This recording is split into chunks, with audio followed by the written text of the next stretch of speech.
ಎಲ್ಲರಿಗೂ ನಮಸ್ಕಾರ. Welcome to all and warm greetings. Thank you for being here for today's lecture.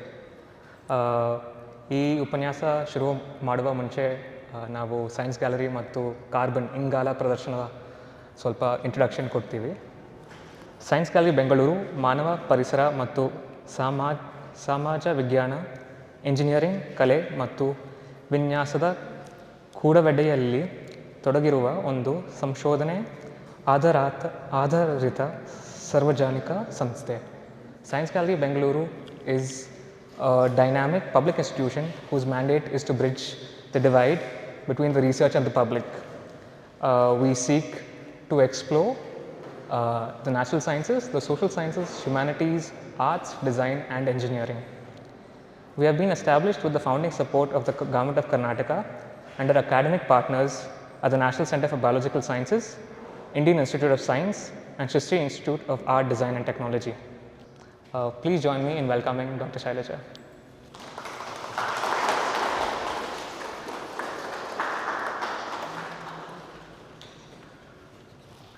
I will try to make it as simple as possible. ಬಹುಶಃ ಎಲ್ರಿಗೂ ಕನ್ನಡ ಅರ್ಥ ಆಗುತ್ತೆ ಅಂತ ಕಾಣಿಸುತ್ತೆ. ಇಲ್ಲದೆ ಇದ್ದರೆ this is always there to help you because I have made this in both languages. So this exhibition is on carbon, and so I was asked to speak on carbon in the sky. So the moment I mentioned carbon in the sky, people mistook for dust pollution and carbon monoxide and dioxide getting into the air, etc. No, I am going beyond that. ನಮ್ಮ ಭೂಮಿ ಬಿಟ್ಟು ಆಚೆ ಕಡೆ ಇರುವಂಥ carbon ವಿಷಯ ನಾನು ಮಾತಾಡ್ತಾ ಇದ್ದೀನಿ. ಅದು ಕಾರ್ಬನ್ ಅಂದರೆ ನಿಮಗೆಲ್ಲ ಗೊತ್ತು, ಕಾರ್ಬನ್ ವಿಷಯ ತುಂಬ ಬರೆದಿದ್ದಾರೆ. So you know that carbon can be in various forms. So this is the science part of it. ನಿಮಗೆ ಸ್ಕೂಲಲ್ಲಿ ಕಾಲೇಜಲ್ಲಿ ಹೇಳ್ಕೊಟ್ಟಿರ್ಬೋದು ಇದು this is the form of diamond. Graphite ಇರ್ಬೋದು. ನೀವು ಇದೇ ಥರ ಒಂದು ಮೆಟಾಸ್ಟೇಬಲ್ ಸ್ಟೇಟು ನೀರಿಗೆ ಮಾಡಿದ್ರೆ this temperature will be around 4 degrees. So ಇದು 4000. That's what you have to remember. ಆಮೇಲೆ ಯಾವಾಗ ಡೈಮಂಡ್ ಫಾರ್ಮ್ ಆಗುತ್ತೆ, look at the pressure that is needed. ಒಂದು ಪಿ ಎ ಅಂದರೆ ಎಷ್ಟು ಯೂನಿಟ್ ನಿಮಗೆ ಗೊತ್ತಿದ್ದರೆ ಇದು ಅರ್ಥ ಆಗುತ್ತೆ. For example, all of us are experiencing pressure on us. ನಮ್ಮ ಮೇಲೆ ಒಂದು ಪ್ರೆಷರ್ ಬೀಳ್ತಾ ಇದೆ, ಅಟ್ಮಾಸ್ಫಿಯರ್. ಓಕೆ, ಅದು ದಟ್ ಈಸ್ ದಿಸ್ ಮಚ್. ಎಷ್ಟೊಂದು 3 ಅಂಕಿದು. That in G P A, G ಇದೆ ಇಲ್ಲಿ, into 10⁻12. That is the order of pressure you need for diamond. ಇವರು ಇದಕ್ಕೆ ಕಾರ್ಬನ್ ಅಂಡರ್ ಪ್ರೆಷರ್ ಅಂತ ಇಟ್ಟಿದ್ದಾರೆ ಹೆಸರು. So this is the kind of pressure we are going to talk about ನಾವು. And where do we get this pressure? How do we get this pressure? ಆ pressure ಇದ್ರೇ diamond form ಆಗೋಕ್ಕೆ ಸಾಧ್ಯ ಆಗುತ್ತೆ, ಇಲ್ಲದೇ ಇದ್ದರೆ ಇಲ್ಲ. So that is this is the science part. ಇದು ಎಕ್ಸಿಬಿಟ್ಸ್ನಲ್ಲೆಲ್ಲನೂ ಎಕ್ಸ್ಪ್ಲೇನ್ ಮಾಡಿದ್ದಾರೆ. ನಾವು let us move over to the next part. ಭೂಮಿ ಮೇಲೆ ಹೇಗೆ ಡೈಮಂಡ್ ಬಂತು. So this is what we have understood, that there is lot of carbon here. ಇಲ್ಲಿದೆ ಬೇಕಾದಷ್ಟು. So at the core of the earth. So ಒಂದೊಂದ್ಸಲಿ volcanic eruption ಆದಾಗಲೂ ಕೂಡ they all will come out like this. Carbon dioxide ಎಲ್ಲನೂ ಆಗುತ್ತೆ. This is a common thing for all planets. Venus ಇರ್ಬೋದು, Mercury ಇರ್ಬೋದು, ಎಲ್ಲ ಕಡೆಯೂ ಇಂಥದ್ದೇ ಒಂದು ಆ್ಯಕ್ಟಿವಿಟಿ ನಡೀತಾ ಇರುತ್ತೆ. Then how is it that we are different from those planets? ಅಲ್ಲಿಗೂ ನಮಗೂ ಏನು ವ್ಯತ್ಯಾಸ ಆಗುತ್ತೆ? ನಿಮಗೆ ಇಮಿಡಿಯೇಟಾಗಿ ಸಿಕ್ಕೋ ಎಕ್ಸಾಂಪಲ್ ಅಂದರೆ ಶುಕ್ರ ಗ್ರಹ, ವೀನಸ್ಸಲ್ಲಿ ಏನಾಗಿದೆ ಅಂದರೆ ಈ ಥರ ಕಾರ್ಬನ್ ಎಮಿಷನ್ ಬಂದಿದ್ದು ಇಲ್ಲ ಅಟ್ಮಾಸ್ಫಿಯರ್ನಲ್ಲೇ ಇದೆ, ಸೇರ್ಕೊಂಡ್ಬಿಟ್ಟಿದೆ. ಸೊ ಅಟ್ಮಾಸ್ಫಿಯರಲ್ಲಿ ಕಾರ್ಬನ್ ಸೇರಿಕೊಂಡ್ರೆ ಏನಾಗುತ್ತೆ ಅಂತ ನಿಮಗೆ ಎಲ್ಲ ಚೆನ್ನಾಗಿ ಗೊತ್ತಿದೆ. That is what is called as the green house effect. It traps the heat, it won't let the heat escapes, and so the temperature keeps on rising, and so Venus has become unbearable. ಅಲ್ಲಿ ಇರೋಕ್ಕೆ ಸಾಧ್ಯನೇ ಇಲ್ಲ, ಅಷ್ಟು ಜಾಸ್ತಿ temperature ಆಗಿಬಿಡುತ್ತೆ. ಹಾಗಾದರೆ ಭೂಮಿ ಮೇಲೆ ಯಾಕೆ ಆಗಲಿಲ್ಲ? ಇದಕ್ಕೂ ನಿಮಗೆ ಉತ್ತರ ಇಲ್ಲೆಲ್ಲರ ಎಕ್ಸಿಬಿಷನಲ್ಲಿ ಸಿಗ್ಬೋದು. ಈ ಕಾರ್ಬನ್ ಡೈಆಕ್ಸೈಡ್ ಬಂದಿದ್ದೆಲ್ಲನೂ ಆ ಸಮುದ್ರದ ಮೇಲೆ ಇದೆ. ನೀವು ಕಪ್ಪೆ ಚಿಪ್ಪು, ಶಂಖ ಎಲ್ಲ ನೋಡಿದ್ದೀರ. ಅವೆಲ್ಲ ಕ್ಯಾಲ್ಶಿಯಂ ಕಾರ್ಬೋನೇಟ್ ಆಗುವಾಗ ಈ ಕಾರ್ಬನ್ ಡೈಆಕ್ಸೈಡನ್ನ ತೊಗೊಂಡ್ಬಿಟ್ರು. ಆ ಕಾರ್ಬನ್ ಡೈಆಕ್ಸೈಡೆಲ್ಲ ಅಲ್ಲಿ ಟ್ರ್ಯಾಪ್ ಆಗಿಬಿಟ್ಟು ನಮಗೆ ಪಕ್ಕಕ್ಕೆ ಸೇರ್ಕೊಂಡ್ಬಿಟ್ಟಿದ್ರಿಂದ ನಮ್ಮ ಅಟ್ಮಾಸ್ಫಿಯರ್ನಲ್ಲಿ ಜಾಸ್ತಿ ಕಾರ್ಬನ್ ಡೈಆಕ್ಸೈಡ್ ಸೇರಿಕೊಳ್ಳಿಲ್ಲ. ಹಾಗಾಗಿ ಇಲ್ಲಿ ಲೈಫ್ ಬರೋದಕ್ಕೆ ಸಾಧ್ಯ ಆಯಿತು, ಆಕ್ಸಿಜನ್ ಬರೋದಕ್ಕೆ ಸಾಧ್ಯ ಆಯಿತು. ಆ ದೃಷ್ಟಿಯಿಂದ ನಮಗೆ ಒಂದು ಅಡ್ವಾಂಟೇಜ್ ಆಯಿತು. ಆದರೆ ಕಾರ್ಬನ್ ಅಂತೂ ಬೇಕಾದಷ್ಟಿದೆ ಇಲ್ಲಿನ್ನೂ. ಒಂದೊಂದ್ಸಲಿ ವಾಲ್ಕೆನೋ ಎರಪ್ಷನ್ ಆದಾಗ್ಲೂ ಬರ್ತಾನೆ ಇರುತ್ತೆ. ಕಾರ್ಬನ್ ಡೈಆಕ್ಸೈಡ್ ಬಂದು ಅಟ್ಮಾಸ್ಫಿಯರ್ಗೆ ಸೇರ್ಕೊಂಡಿದ್ದು ಗೊತ್ತು, ಆದರೆ ಕಾರ್ಬನ್ ಡೈಮಂಡ್ ಆಗೋದಕ್ಕೆ ಎಷ್ಟೊಂದು ಡೈಮಂಡ್ ಮೈನ್ಸ್ ಇದೆಯಲ್ಲ, ಅದಕ್ಕೆ ಏನು ಬೇಕಾಯಿತು? ಆ ಹೈ ಪ್ರೆಷರ್ ಎಲ್ಲಿಂದ ಸಿಕ್ತು ಅಂದರೆ ಇಲ್ಲಿಂದಾನೆ. ಈ ಪ್ರೆಷರಿಂದ ಇಲ್ಲೆಲ್ಲನೂ ಇದೆಲ್ಲ ತುಂಬ ಸರ್ಫೇಸ್ ಮೇಲೆ ಆಗೋದು, ಒಳಗಡೆ ನಿಮಗೆ ಡೈಮಂಡ್ಸ್ ಫಾರ್ಮ್ ಆಗುತ್ತೆ. ಅಂದರೆ ಇವತ್ತು ನಿಮಗೆ ಕೈಗೆ ಒಂದು ಡೈಮಂಡ್ ಚೂರು ಸಿಕ್ಕಿದ್ರೆ ಅದು ಎಷ್ಟು ಮಿಲಿಯನ್ ವರ್ಷಗಳ ಹಿಂದೆ ಕಾರ್ಬನ್ ಆಗಿತ್ತು, ಎಷ್ಟು ಪ್ರೆಷರ್ನ ಅದು ಅನುಭವಿಸಿದೆ, ಆಮೇಲೆ ನಿಮಗೆ ಇವಾಗ ಪಳಪಳ ಅಂತ ಹೊಳಿತಾ ನಿಂತಿದೆ. ಅದನ್ನು ನೀವು ಜ್ಞಾಪಕ ಇಟ್ಕೊಳ್ಬೇಕಾಗತ್ತೆ. ಇವೆಲ್ಲ ಖಾಲಿ ಮಾಡಿಬಿಟ್ರೆ ತಿರ್ಗಾ ಅಷ್ಟು ಉತ್ಪತ್ತಿ ಮಾಡೋಕ್ಕಾಗಲ್ಲ, ಯಾಕಂದರೆ ಮತ್ತೆ ಮಿಲಿಯನ್ ವರ್ಷ ನೀವು ಕಾಯಬೇಕಾಗುತ್ತೆ. ಓಕೆ, ಆಮೇಲೆ ಭೂಮಿ ಮೇಲೆ ಏನೋ ಕಾಣಿಸ್ತು. ಹಾಗಾದರೆ ಬೇರೆ ಕಡೆ ಎಲ್ಲಿದೆ? ಇವಾಗ ಸೂರ್ಯನ ಮೇಲಿದೆಯಾ ಡೈಮಂಡ್ಸು, ಅಥವಾ ಇನ್ನೊಂದು ಕಡೆ ಇದೆಯಾ ಅಂತ ತಿಳ್ಕೊಳ್ಳೋದಕ್ಕೆ ನಾವು ಕೆಮಿಸ್ಟ್ರಿ ಲ್ಯಾಬಲ್ಲಿ ಉಪಯೋಗಿಸೋ ಅಂಥ ಒಂದು ಸಿಂಪಲ್ ಎಕ್ಸ್ಪೆರಿಮೆಂಟನ್ನೇ ಮಾಡಿ ನೋಡ್ಬೋದು. ಏನಂದರೆ ಒಂದು ಉಪ್ಪು ನೀವು ಅನುಭವಿಸಿ ನೋಡಿರಬೇಕು. ಉಪ್ಪನ್ನು ಉರಿತಾ ಇರೋ ಇದ್ರ ಮೇಲೆ ಸ್ಪ್ರಿಂಕಲ್ ಮಾಡಿದ್ರೆ ಹಳದಿ ಬಣ್ಣ ಬರುತ್ತೆ. ಹಾಗೆ ಇದು ಬೇರೆ ಬೇರೆ ಬಣ್ಣದ್ದು ಲಿಥಿಯಂ ಹಾಕಿದ್ರೆ ಪಿಂಕ್ ಬರುತ್ತೆ, ಸ್ಟ್ರಾಂಚಿಯಂ ಸಾಲ್ಟ್ ಹಾಕಿದ್ರೆ ಬೇರೆ ಕಲರ್ ಬರುತ್ತೆ, ಪೊಟ್ಯಾಷಿಯಮ್ಗೆ ಬೇರೆ ಕಲರು. ಇದೆಲ್ಲ ನಿಮಗೆ ಕೆಮಿಸ್ಟ್ರಿನಲ್ಲಿ ಹೇಳ್ಕೊಟ್ಟಿರೋದೆ. ಇದನ್ನು ಉಪಯೋಗಿಸ್ಬಿಟ್ಟು ಈ ಸಾಲ್ಟ್ಗಳನ್ನು ಹಾಕ್ಬಿಟ್ಟು ಬಣ್ಣ ಬಣ್ಣದ ಪಟಾಕಿ ಎಲ್ಲ ಮಾಡ್ತಾರೆ, ಅದೆಲ್ಲ ನಿಮ್ಗೆ ಗೊತ್ತಿರಬೇಕು. ಈ ತತ್ವನ ನಾವು ಹೇಗೆ ಉಪಯೋಗಿಸ್ಕೊಳ್ಳೋದು? ಈ ಎಕ್ಸ್ಪೆರಿಮೆಂಟ್ ನೀವು ಮಾಡಿ ನೋಡ್ಬೋದು, ಅಥವಾ ಇಲ್ಲಿ ಮೇಲ್ಗಡೆ ಇದ್ದರೂ ಇರ್ಬೋದು. ಒಂದು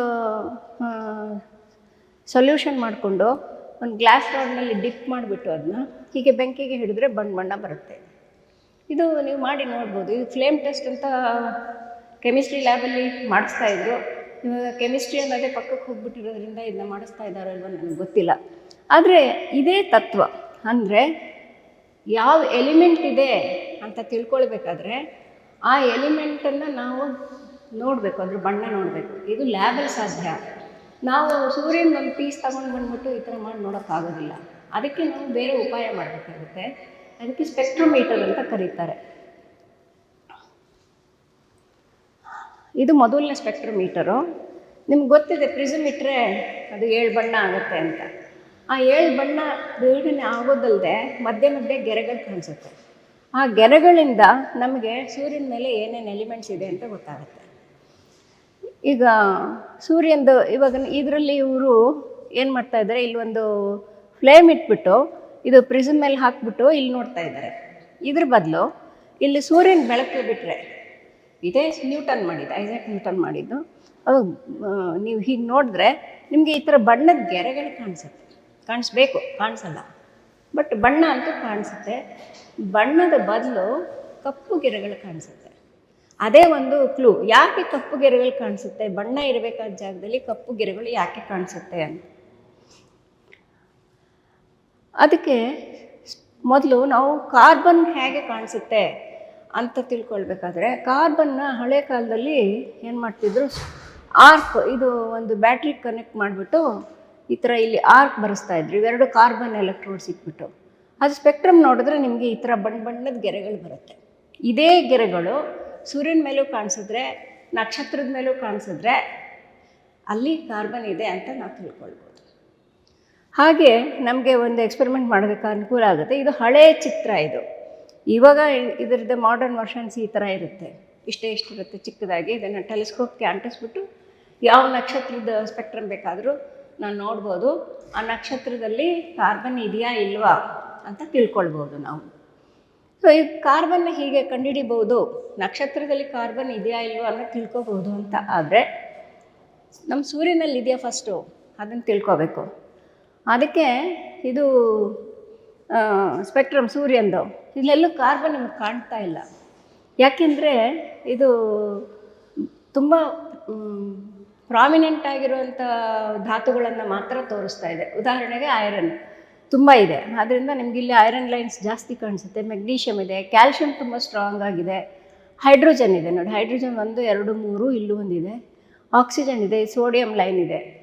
ಎಲ್ಲೆಲ್ಲಿ ಬಣ್ಣ ಕಾಣಬೇಕಾಗಿತ್ತೋ ಅದ್ರ ಬದಲು ಕಪ್ಪಗೆ ಕಾಣಿಸುತ್ತೆ.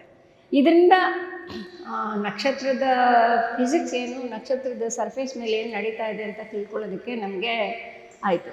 ಆದರೆ ಧಾತುಗಳನ್ನು ಕಂಡುಹಿಡಿಯೋದಕ್ಕೆ ಇದೇ ಒಂದು ಉಪಾಯ. ಉದಾಹರಣೆಗೆ ಇದ್ರ ಬದಲು ನಾವೊಂದು ಧೂಮಕೇತು ನೋಡ್ತೀವಿ, ಕಾಮೆಟ್ಗಳು ನೋಡಿದ್ರೆ ನಿಮಗೆ ಕಾರ್ಬನ್ದು ಲೈನ್ಸ್ ತುಂಬ ಚೆನ್ನಾಗಿ ಕಾಣಿಸುತ್ತೆ. ಕಾರ್ಬನ್ ಧಾತುವಿಗೆ ಒಂದು ಎಲೆಕ್ಟ್ರಾನ್ ಕಿತ್ಬಿಟ್ರೆ, ಅಯನೈಸ್ ಮಾಡಿದ್ರೆ ಯಾವ ಥರ ಲೈನ್ಸ್ ಕಾಣಬೇಕು, 2 ಕಿತ್ಬಿಟ್ರೆ ಯಾವ ಥರ ಲೈನ್ಸ್ ಕಾಣಬೇಕು, ಅವೆಲ್ಲನೂ ಕಾಣಿಸುತ್ತೆ ಇಲ್ಲಿ. ಇದನ್ನು ನಾವು ವಿವರವಾಗಿ ನೋಡಿದ್ದಿದ್ರೆ, ಸ್ಟ್ರೆಚ್ ಮಾಡಿದ್ದಿದ್ರೆ ಹಳದಿ ಬಣ್ಣನ, ಕಾರ್ಬನ್ದು ನಮ್ಗೆ ಇದರಲ್ಲೂ ಕಾಣಿಸ್ತಿತ್ತು. ಯಾಕೆಂದರೆ ನಿಮಗೆ ಪೀರಿಯಾಡಿಕ್ ಟೇಬಲ್ನಲ್ಲಿರೋ 92 ಧಾತುಗಳು ಇದರಲ್ಲಿದೆ. ಆಫ್ಟರ್ ನಾವು ಅಂದರೆ ನಮ್ಮ ಸೌರವ್ಯೂಹ, ಸೂರ್ಯ, ನಕ್ಷತ್ರ, ಸೂರ್ಯ ಮತ್ತು ಎಲ್ಲ ಗ್ರಹಗಳು, ಆಸ್ಟ್ರಾಯ್ಡ್ಸು ಎಲ್ಲ ಸೇರಿ ಒಂದರಿಂದನೇ ಆಗಿದ್ದು. ಆ ಒಂದು ಎಲ್ಲಿಂದ ಬಂತು? ಅವೆಲ್ಲ ಒಂದೇ ಮೇಘದಿಂದ ಬಂದಿತ್ತು. ಅದರಲ್ಲಿರೋ ಧಾತುಗಳೇ ಇಲ್ಲೂ ಇರುತ್ತೆ. ಹೀಗೆ ನಮಗೆ ಅವುಗಳ ಕೆಮಿಕಲ್ ಕಾಂಪೋಸಿಷನ್ ಏನು ಅನ್ನೋದು ಗೊತ್ತಾಗುತ್ತೆ. ಈ ನಕ್ಷತ್ರಗಳನ್ನು ನಾವು ಗುರುತಿಸ್ಬೇಕಾದ್ರೆ ಒಂದು ಚುಕ್ಕೆ ಮಾತ್ರ ನಮಗೆ ಕಾಣಿಸೋದು. ಆ ಚುಕ್ಕೆಯಿಂದನೇ ಈ ಥರ ಸ್ಪೆಕ್ಟ್ರಮ್ ಮತ್ತು ಇದೆಲ್ಲ ವಿವರಗಳನ್ನು ತಿಳ್ಕೊಂಡು ಅವುಗಳು ಹೇಗೆ ಬದುಕುತ್ತವೆ ಅಂತ ನಾವು ಅರ್ಥ ಮಾಡ್ಕೊಂಡಿದ್ದೀವಿ. ಅದರ ಪ್ರಕಾರ ಒಂದು ಗ್ಯಾಸ್ ಗ್ಲೋಬ್ ಅಂತ ಕರಿಬೋದು, ಅದನ್ನು ನಾವು ನಕ್ಷತ್ರ ಅಂತ ಕರಿಬೇಕು. ಅದು ಸಾಲಿಡ್ ಅಲ್ಲ, ಭೂಮಿ ಥರ ಅದಕ್ಕೆ ಗಟ್ಟಿನೆಲ್ಲ ಇಲ್ಲ, ಅದರಲ್ಲಿರೋದು ಬರೀ ಗ್ಯಾಸ್ ಮಾತ್ರ. ಆದರೆ ಅದರ ಯಾವುದೇ ಒಂದು ಗೋಳವನ್ನು ನೀವು ಬಲೂನಲ್ಲಿ ಗಾಳಿ ತುಂಬಿಸ್ತಿರಲ್ಲ, ಅದು ನಕ್ಷತ್ರ ಅಂತ ಕರಿಯೋಕ್ಕೆ ಬರೋಲ್ಲ. ಯಾಕೆ ಅಂತಂದರೆ ಅದಕ್ಕೆ ಕೆಲವು ಕಂಡೀಷನ್ಸ್ ಇದೆ. ಅದರಲ್ಲಿ ಒಂದು ಸಮತೋಲನ ಇರಬೇಕು. ಎಂಥ ಸಮತೋಲನ ಇರಬೇಕು? ನಮ್ಮ ಭೂಮಿ ಮೇಲೆ ಮಾಡಿ ತೋರ್ಸೋಕ್ಕೆ ಬರಲ್ಲ ಇಂಥದ್ದು. ಅದೇನಿರ್ಬೇಕಂತಂದರೆ ಅದರ ಒಂದು ಲೇಯರು ಒಳಕ್ಕೆ ಕುಸಿಬಾರ್ದು. ಯಾಕೆಂದರೆ ಯಾವುದೇ ಒಂದು ಈ ಪ್ರಮಾಣದಲ್ಲಿ ಗ್ಯಾಸ್ ಇದ್ದರೆ ಗ್ರಾವಿಟಿಯಿಂದ ಎಲ್ಲ ಕುಸಿಯೋಕ್ಕೆ ಶುರುವಾಗುತ್ತೆ. ಆ ಥರ ಕುಸಿಬಾರ್ದು. ಕುಸಿತಾ ಇದ್ದರೆ ಅದಕ್ಕೆ ಕೊನೆಯೇ ಇಲ್ಲ. ಅದಕ್ಕೆ ಏನು ಮಾಡಬೇಕು? ಈ ಥರ ಕುಸಿಯೋದನ್ನು ತಡೆಯೋದಕ್ಕೆ ಒಳಗಡೆಯಿಂದ ಒಂದು ಪ್ರೆಷರ್ ಇರಬೇಕು. ಇವೆರಡೂ ಯಾವಾಗ ಬ್ಯಾಲೆನ್ಸ್ ಆಗುತ್ತೆ ಆವಾಗ ನಕ್ಷತ್ರ ಅಂತ ಕರಿತೀವಿ. ಹೀಗೆ ನಕ್ಷತ್ರ ಕರೆದಿದ್ರಲ್ಲಿ ಮಧ್ಯದಲ್ಲಿ ಏನಾಗುತ್ತೆ? ಟೆಂಪ್ರೇಚರ್, ಉಷ್ಣತೆ ಜಾಸ್ತಿ ಆಗ್ತಾ ಹೋಗುತ್ತೆ. ಜಾಸ್ತಿ ಆಗ್ತಾ ಹೋಗಿ ಒಂದು ಹಂತ ಮುಟ್ಟಿದಾಗ ಅಲ್ಲಿ ನಾವು ಅದಕ್ಕೆ ಅದು ಶಾಖನ ಮೊದಲು ಕೊಡುತ್ತೆ, ಆಮೇಲೆ ಎನರ್ಜಿ ಕೊಡುತ್ತೆ, ಆವಾಗ ನಕ್ಷತ್ರ ಹುಟ್ಟಿತು ಅಂತ ಹೇಳ್ತೀವಿ. ಅಲ್ಲಿವರೆಗೆ ಅದು ಬರೀ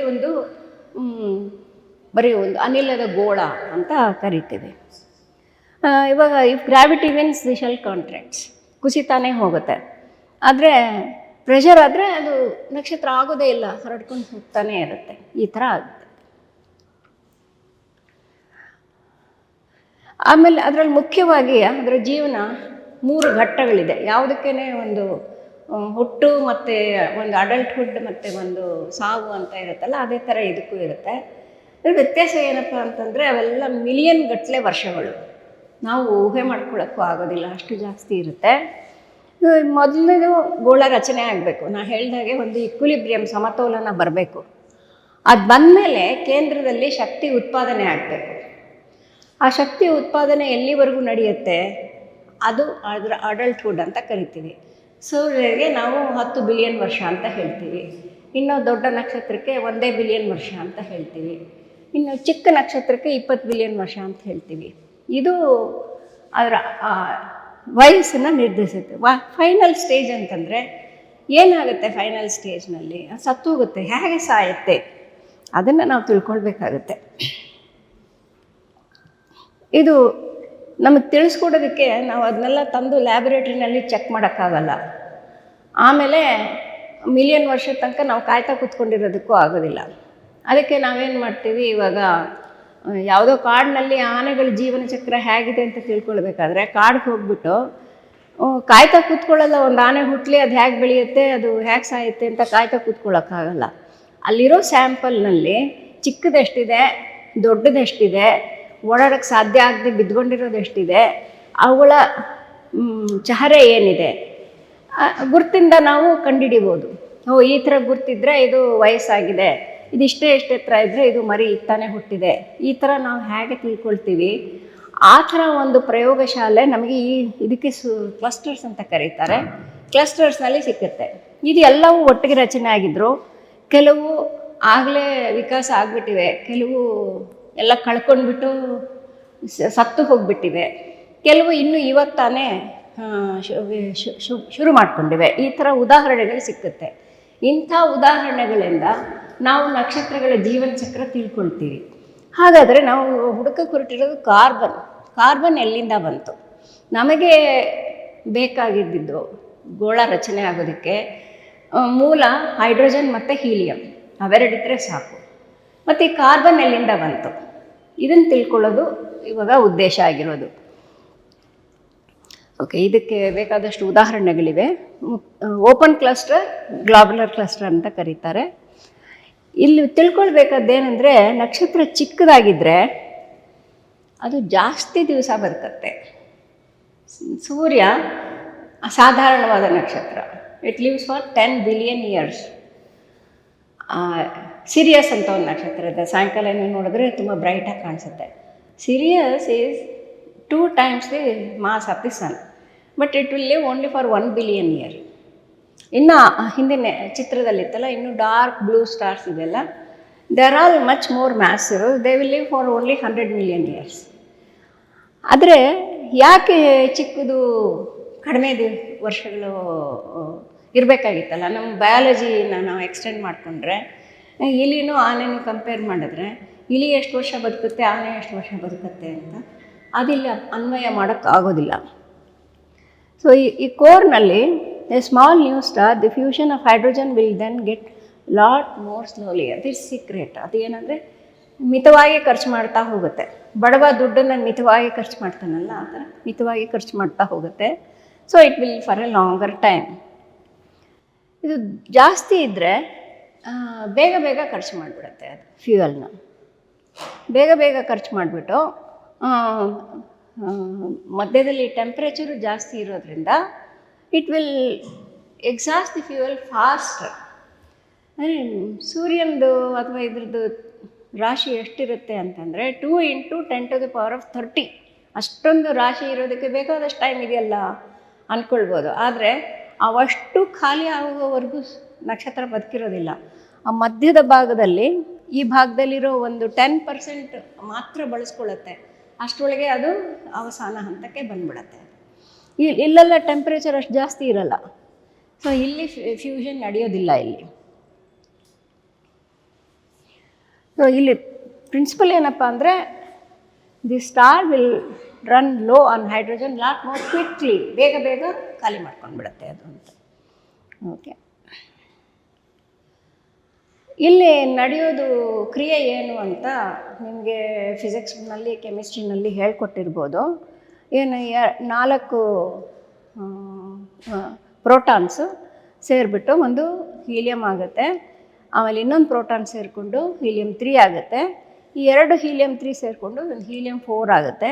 ಆದ್ದರಿಂದ ನಿಮಗೆ ಇವೆರಡು ವಾಪಸ್ ಬಂದುಬಿಡುತ್ತೆ. ಇವು 4 ಸೇರಿ ಒಂದು ಹೀಲಿಯಂ ಆಗುತ್ತೆ. ಇದು ಫ್ಯೂಷನ್. ಇದಕ್ಕೆ ಟೆಂಪ್ರೇಚರು 10⁸ ಅಷ್ಟು 100 ಮಿಲಿಯನ್ ಡಿಗ್ರಿ ಬೇಕಾಗುತ್ತೆ. ಅಷ್ಟು ಟೆಂಪ್ರೇಚರು ಸೂರ್ಯನ ಒಳಭಾಗದಲ್ಲಿ ಮಾತ್ರ ಇರುತ್ತೆ. ಹೊರಗಡೆ ಟೆಂಪ್ರೇಚರ್ ಭಾಳ ಕಡಿಮೆ ಇರುತ್ತೆ, 6000 ಇರುತ್ತೆ. ಒಳಗಡೆ ಮಾತ್ರ ಇದು ನಡೆಯುತ್ತೆ. ಇದೇ ಕ್ರಿಯೆನೇ ಬೇರೆ ನಕ್ಷತ್ರಗಳಲ್ಲಿ ಕೂಡ ನಡೆಯುತ್ತೆ. ವಿಧಾನ ಬೇರೆ ಇರ್ಬೋದು, ಆದರೆ ಇದೇ ಕ್ರಿಯೆ, ಇದರಿಂದನೇ ಶಕ್ತಿ ಉತ್ಪಾದನೆ ಆಗೋದು. ಇಲ್ಲಿ ಆ್ಯರೋದಲ್ಲಿ ತೋರಿಸಿದಾರಲ್ಲ, ಇದು ಶಕ್ತಿ ಉತ್ಪಾದನೆ ಆಗ್ತಿದೆ ಅಂತ ಹೇಳಿ. ಸೊ ಇಂಥ ಒಂದೊಂದು ಇದರೊಳಗೂ ಶಕ್ತಿ ಉತ್ಪಾದನೆ ಆಗ್ತಾ ಹೋಗುತ್ತೆ. ಇದನ್ನು ಈ ಥರ ಇಕ್ವೇಷನ್ ಬರೆದು ನಿಮಗೆ ಕ್ಲಾಸ್ ರೂಮ್ನಲ್ಲಿ ಹೇಳ್ಕೊಟ್ಟಿರ್ತಾರೆ. ಆದರೆ ಉಷ್ಣತೆ ತುಂಬ ಜಾಸ್ತಿ ಇದ್ದಾಗ 10⁸ ಜಾಸ್ತಿ ಇರ್ಬೋದು ದೊಡ್ಡ ನಕ್ಷತ್ರದಲ್ಲಿ. ಆವಾಗ ಏನಾಗುತ್ತೆ ಅಂತಂದರೆ, ಇದು ನಾನು ಹಿಂದೆ ತೋರಿಸಿದ್ನಲ್ಲ, ಪ್ರೋಟಾನ್ ಸೇರಿ ಆಗೋದು PP ಸೈಕಲ್ ಅಂತಾರೆ. PP ಸೈಕಲ್ 8 ಮಿಲಿಯನ್ ಕೆಲ್ವಿನ್ ಇದ್ದರೆ ಸಾಕು ಬರುತ್ತೆ. ಅದಕ್ಕಿಂತ ಸ್ವಲ್ಪ ಜಾಸ್ತಿ ಇದ್ದರೆ ಇಲ್ಲೊಂದು CNO ಬರುತ್ತೆ ನೋಡಿ, ಕಾರ್ಬನ್ ಮೊದಲನೇ ಸಲ ನಾನು ಉಪಯೋಗಿಸ್ತಾ ಇದ್ದೀನಿ. ಇಲ್ಲಿ ಕಾರ್ಬನ್ ಬೇಕಾಗಿತ್ತು. ಈ ಕಾರ್ಬನ್ ಬೇಕಾಗಿರೋದ್ರಿಂದ ಎಲ್ಲಿಂದ ಬಂತು ಈ ಕಾರ್ಬನ್? ಆ ನಕ್ಷತ್ರದೊಳಗೆ ಇತ್ತು ಕಾರ್ಬನ್ನು. ಆ ಕಾರ್ಬನ್ನು ಬಂತು 20 ಮಿಲಿಯನ್ ಕೆಲ್ವಿನ್ ಬಂತು. So it started producing energy much faster. So for that carbon is needed. ಅದಕ್ಕೆ ಟ್ರಿಪಲ್ ಆಲ್ಫಾ ರಿಯಾಕ್ಷನ್ ಅಂತ ಹೇಳ್ತಾರೆ. ಇದಾದಮೇಲೆ ಏನಾಗುತ್ತೆ, 20 ಮಿಲಿಯನ್ಗಿಂತ ಜಾಸ್ತಿ ಆದರೆ 3 ಆಲ್ಫಾ ಪಾರ್ಟಿಕಲ್ ಅಂದರೆ ಹೀಲಿಯಂ ನ್ಯೂಕ್ಲಿಯೈ ಸೇರಿಕೊಂಡು ಇನ್ನು ಮುಂದಿಂದು ಒಂದು ಹಂತ ಬರುತ್ತೆ. 3 alpha particles fuse more to form carbon nucleus. ಅಲ್ಲಿ ಕಾರ್ಬನ್ ಮೊದಲನೇ ಸರಿ ತಯಾರಾಗೋದು. ಅಂದರೆ ಕಾರ್ಬನ್ ಆಗೋದಕ್ಕೆ ಎಷ್ಟು ಟೆಂಪ್ರೇಚರ್ ಬೇಕಾಗಿತ್ತು? 20 ಮಿಲಿಯನ್ಗಿಂತ ಜಾಸ್ತಿ ಇರಬೇಕಾಗಿತ್ತು. ಅದು ಎಲ್ಲಿ ಸಾಧ್ಯನೋ ಅಲ್ಲಿ ಮಾತ್ರ ಕಾರ್ಬನ್ ಇರೋದಕ್ಕೆ ಸಾಧ್ಯ. ಅಂದರೆ ಸೂರ್ಯನಿಗಿಂತ 2 ಪಟ್ಟು 8 ಪಟ್ಟು ಅಥವಾ 10 ಪಟ್ಟು ಜಾಸ್ತಿ ಮಾಸ್ ಯಾವುದಕ್ಕಿರುತ್ತೆ ಅಲ್ಲಿ ಮಾತ್ರ ಆಗುತ್ತೆ. ಈ ಥರ ಕಾರ್ಬನ್ 12 ರಚನೆ ಆಗುತ್ತೆ. ಈ ಕಾರ್ಬನ್ 12 ಆದಮೇಲೆ ಏನಾಗುತ್ತೆ, ಇನ್ನೂ ಜಾಸ್ತಿ ಆಗುತ್ತೆ. ಆವಾಗ ಈ 3 ಹೀಲಿಯಂ ಸೇರಿ ಕಾರ್ಬನ್ ಆಗುತ್ತೆ. ಮುಂದಕ್ಕೆ ಏನಾಗುತ್ತೆ, ಇನ್ನೂ ಜಾಸ್ತಿ ಆಗ್ತಾನೆ ಹೋಗುತ್ತೆ ಟೆಂಪ್ರೇಚರು. ಯಾಕೆಂದರೆ ಒಳಗಡೆ ಕುಸಿತಾ ಇದ್ದಾಗೆ ಟೆಂಪ್ರೇಚರ್ ಇನ್ಕ್ರೀಸ್ ಆಗ್ತಾ ಹೋಗುತ್ತೆ. ಇದು ಸೂರ್ಯನಲ್ಲ, ಸೂರ್ಯನಿಗಿಂತ ತುಂಬ ಜಾಸ್ತಿ ಮಾಸ್ ಇರುವಂಥ ನಕ್ಷತ್ರಗಳಲ್ಲಿ ಆಗುತ್ತೆ ಇದು. If you have really high temperature and pressure, then you can have all other kinds. Carbon ಸೇರಿ 3 ಕಾರ್ಬನ್ಗಳು ಸೇರಿ ನೆಕ್ಸ್ಟ್ ಒಂದು ಆಕ್ಸಿಜನ್ ಆಗುತ್ತೆ. ಆಕ್ಸಿಜನ್ಗಳು ಸೇರಿಕೊಂಡು ನಿಯಾನ್ ಆಗುತ್ತೆ. ನಿಯಾನ್ಗಳು ಸೇರಿಕೊಂಡು ಮೆಗ್ನೀಷಿಯಮ್ ಆಗುತ್ತೆ.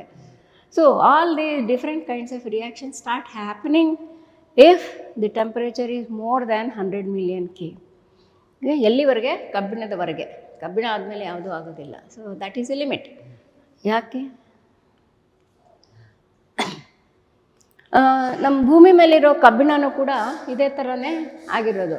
ಇವಾಗ ನಿಮ್ಮ ಪ್ರಶ್ನೆ ಬರುತ್ತೆ, ನಮ್ಮ ಭೂಮಿಗೂ ಇದಕ್ಕೂ ಏನು ಸಂಬಂಧ? I am talking about a very high mass star. And where is the question of earth getting it? Okay, that is the question that comes to you automatically. So we have a lot of iron in the core of the earth, and who contributed this? So if carbon has to fuse and form the next oxygen, nitrogen, etc., the temperature has to cross 600 million Kelvin. And that kind of a temperature, which is unimaginable for us on the earth, is possible inside the core of the star. Okay. So at the dying stage, this is how the structure of the star will be. You have hydrogen, which is started. Then hydrogen deposited helium in the inner side. Helium started burning. And helium deposited and produced carbon, neon, oxygen, etc., magnesium, silicon, etc. Finally, when it came to nickel and iron, then this is already bloated. This is called a red giant, and it then breaks apart. It can become a supernova, and then it will collapse. That's the end of the star. But a star like the sun also will lose the matter, but it will not become a supernova. That stage is called a planetary nebula. Then what happens to the material that was here? See, in case of the sun, all these things will not be there. Only perhaps up to carbon, or maybe only up to helium. So what happens to all this? This will be, some of it will be available inside the core, some of it will be thrown away. Okay? So a star like the sun can produce carbon, but it may not produce neon, silicon, all those higher order elements it will not produce. So that is the point.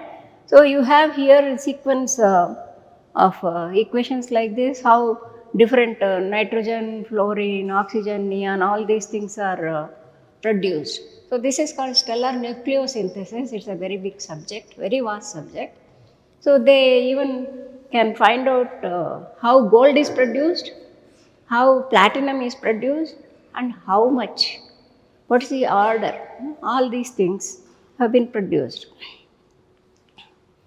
So, suppose I take the example of a star which is say 10 times the mass of the sun. Then you have hydrogen burning for 7 million years. After that, it will be helium combining to form carbon. That will go on for 0.5 million years. Then carbon will start fusing together to form nitrogen and oxygen. That will go on for 600 years. And then you have neon fusing together. That will go on for 1 year. And then oxygen for 6 months and silicon just in 1 day. And at the end of the day, the star is dead and gone. It becomes a supernova. So that is how this whole sequence, and then comes iron. It can be only for a few hours. So what decides this? What decides how did I come up with these numbers 7 million years or 0.5 million years?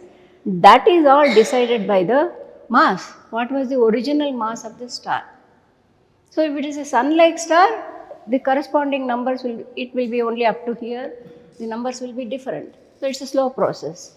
If it is a star which is much more massive, all these numbers will change. But this is essentially the sequence, and that is how it happens. So we know where the carbon is produced. So now the next question is, how did we get it on the earth? If some star produced it somewhere. So this is where you have to take into consideration the death of the star. What happens when it explodes as a supernova? So almost 80% of its matter is thrown out. And what happens to that?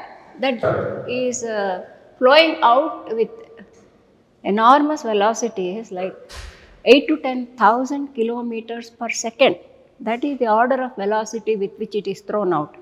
And once it is thrown out, it mixes with the rest of the gas, and the star like the sun, a second generation star, is born out of that cloud. So, and in the same cloud, the earth is also formed. So, we are all second generation stars. So, our gold, our carbon, our nitrogen, everything is contributed by several millions of stars. They all exploded as supernova, and that material was used to make the solar system, and that is how we have so much of gold, iron, diamond, everything on the earth. So this is how we get the carbon here. Okay. Then what about the rest of the things? There are so many other elements, right? They are all coming in the same way. There is a sequence, I told you, the nucleosynthesis of things. So, it stops at iron. Okay. Then what about elements like uranium? We have plenty of them on the earth. So, where did they come from? Again, that is contributed by the supernova, because at that high temperature and high velocity, a lot of things can happen. Before three or four of them are fusing together to form one, a neutron can come and join. Because the neutron also is coming out with so much of a high velocity, then it becomes a different element. So that is how all the higher elements are produced, and all the elements higher than iron, they are all contributed definitely by the supernova of so many millions of stars. So this is one thing that we have to remember. Okay. You need very high temperatures and pressures, such as when a star explodes, heavier elements are created in supernovae, the violent explosive end of many medium mass stars. Okay. ಕಬ್ಬಿಣಕ್ಕಿಂತ ಭಾರದ ಧಾತುಗಳು ಸೃಷ್ಟಿಯಾಗುತ್ತವೆ. Then what is special about iron? It is very stable. That is why all the nucleosynthesis can stop there, and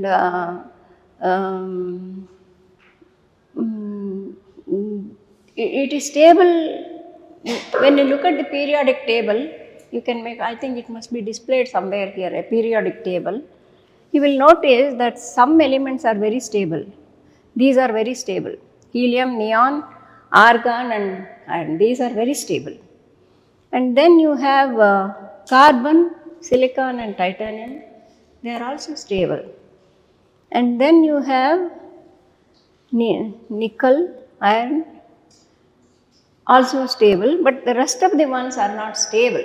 So what is the meaning of stability? That you will understand if you go to the nuclear physics part. Okay. There are so many other elements which are not that stable.